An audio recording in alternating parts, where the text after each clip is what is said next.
ఓ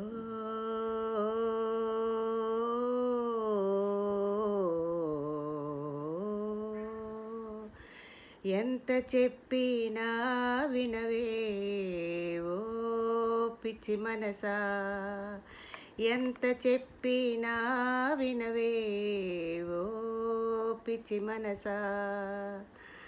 రామకృష్ణ గోవిందాని పిలవమంటే నోరైనా విప్పవు, గొంతెత్తి పాడవు.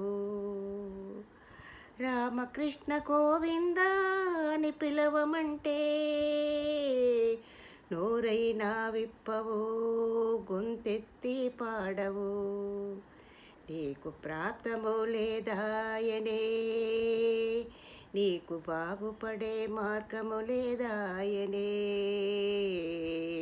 ఓ పిచ్చి మనసా, ఎండమావిని చూసి సెలయేటి ఊటయని ఏల భ్రమసేవు తిక్క మనసా. చెబితే వినవెందుకే మనసా.